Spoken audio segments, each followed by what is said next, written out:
College Education 7, Quarter 4, Learning Competency 6B, na ipaliliwanag na ang pagpapanatili ng panahanan o habitat ng mga hayop sa pamayanan ay lilikha ng balanse sa kalikasan o biodiversity upang mamuhay ng ligtas at mapayapa bilang bahagi ng tungkulin ng bawat mamamayan.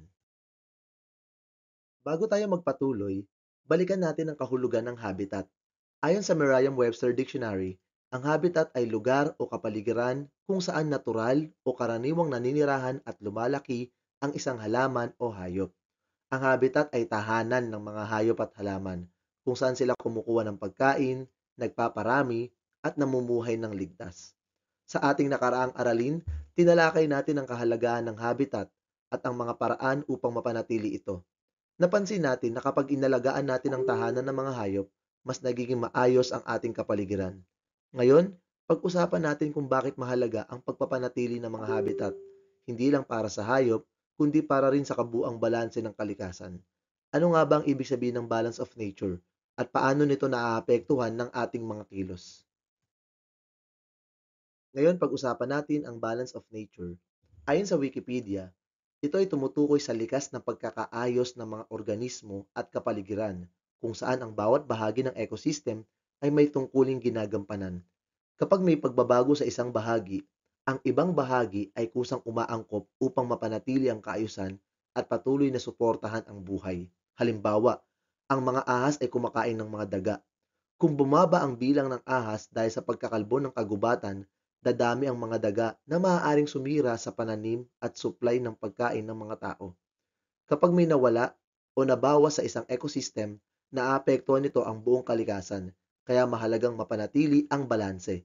Ang balanse sa kalikasan ay may kaugnayan sa isang mahalagang konsepto, ang biodiversity. Ngunit ano nga ba ang ibig sabihin ng biodiversity at paano ito nauugnay sa pagpapanatili ng mga habitat? Alamin natin sa susunod na slide.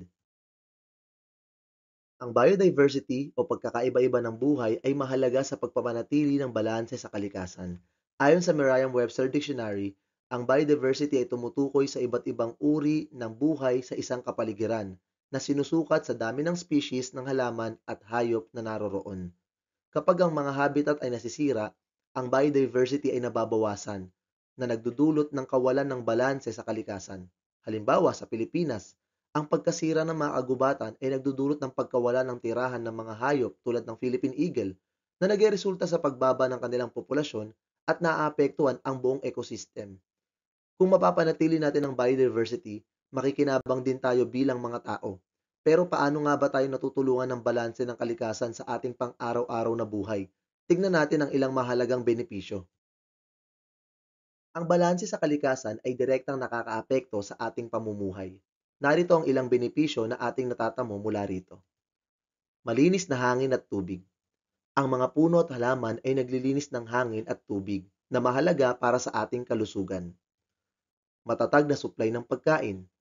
Ang balanced ecosystem ay nagtitiyak ng sapat na ani at huli ng isda. At proteksyon mula sa sakuna. Ang mga kagubatan at bakawan ay nagsisilbing panangga laban sa baha at bagyo. Halimbawa, ang Sierra Madre ay tinaguriang backbone ng Luzon dahil ito ay nagsisilbing proteksyon laban sa malalakas na bagyo. Nalaman natin kung paano tayo nakikinabang sa isang balanseng kalikasan. Ngunit tandaan, ang responsibilidad ng pagpapanatili nito ay hindi lamang nasa kalikasan, nasa ating mga kamay din. Bilang mamamayan, ano ang ating tungkulin sa pangangalaga ng mga habitat? Tuklasin natin ang mga simpleng paraan na maaari nating gawin. Bilang mga mamamayan, may mahalaga tayong papel sa pagpapanatili ng mga habitat at balanse sa kalikasan. Narito ang ilang paraan upang makatulong. Tamang pagtatapon ng basura. Ang maruming tubig at lupa dahil sa basura at kemikal ay sumisira sa tirahan ng mga hayop. Kapag iniwasan natin ang polusyon, pinapanatili nating ligtas ang kanilang pamumuhay at hindi natin hinahadlangan ang kanilang papel sa pagpapanatili ng ecosystem. Pagtatanim ng puno. Ang mga puno at halaman ay nagbibigay ng tirahan at pagkain sa maraming hayop.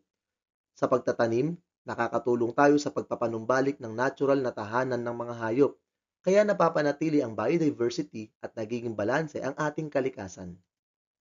Hindi paggamit ng labis na pesticide at kemikal sa agrikultura. Ang sobrang paggamit ng pesticide ay maaaring makapinsala sa mga insekto at hayop na bahagi ng food chain. Kapag gumamit tayo ng mas ligtas at natural na pamamaraan sa agrikultura, natutulungan nating panatilihin ang balanse sa pagitan ng mga organismo sa kapaligiran. Pagtigil sa iligal na pagpuputol ng puno at pagmimina. Ang pagkawasak ng kagubatan ay nagdudulot ng pagkawala ng tirahan ng mga hayop. Kapag pinoprotektahan natin ang ating kagubatan laban sa iligal na gawain, pinananatili natin ang kanilang natural na tahanan at pinapababa ang epekto ng natural disasters gaya ng pagbaha. Pangangalaga sa tubig at mga anyong tubig. Ang mga ilog, lawa at dagat ay tahanan ng maraming hayop. Kapag sinigurado nating hindi marumi o lason ang tubig, nananatiling maayos ang buhay ng mga organismong naninirahan dito at ito ay nag-aambag sa isang balanseng ecosystem. Pagtigil sa iligal na pangangaso at pagkuha ng ligaw na hayop. Ang sobrang panguhuli ng hayop ay nagdudulot ng pagkaubos ng mga species na maaaring magdulot ng hindi balanseng ecosystem. Sa pamamagitan ng pagsunod sa batas at pagpapahalaga sa wildlife, natutulungan nating mapanatili ang biodiversity. Lahat ng mga paraang ito ay may iisang layunin, ang panatilihin ang panahanan ng mga hayop upang mapanatili ang biodiversity at balanse ng kalikasan. Kapag ang kalikasan ay nasa balanse, mas ligtas at payapa tayong namumuhay bilang bahagi ng ating pamayanan. Kaya bilang mamamayan, may tungkulin tayong protektahan ang mga likas na yaman upang mapanatili ang kaayusan ng ating kapaligiran. Alam na natin ang iba't ibang paraan upang mapanatili ang tirahan ng mga hayop at ang balanse ng kalikasan. Pero paano natin may sasabuhay ang mga ito sa ating pang-araw-araw na buhay? Pag-isipan natin ang tanong na ito. Ang iyong papel sa pangangalaga ng habitat. Ano ang magagawa ko bilang isang mag-aaral upang mapanatili ang tahanan ng mga hayop sa pamayanan? Ano ang maaaring mangyari kung hindi ko pangangalagaan ang kanilang habitat?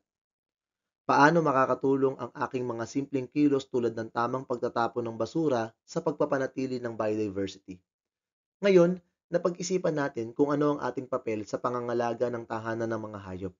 Marahil napagtanto natin na kahit simpleng gawain tulad ng tamang pagtatapon ng basura o pagtatanim ng puno ay may malaking epekto sa kalikasan. Ngunit bakit nga ba mahalaga ang lahat ng ito? Ano ang magiging resulta kung hindi natin aalagaan ang habitat ng mga hayop? Narito ang ating conclusion. Ang kalikasan ay buhay. Ingatan natin ito. Paano natin gagawin ito? Panatilihin ang habitat. Ang tahanan ng mga hayop ay mahalaga sa kalikasan at sa ating buhay. Kung masisira ito, maaapektuhan ang buong ecosystem. Protektahan ng biodiversity.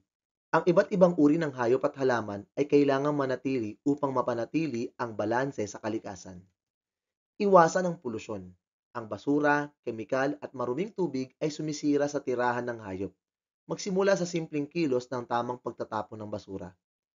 Maging responsableng mamamayan. Tayong lahat ay may papel sa pangangalaga ng kalikasan.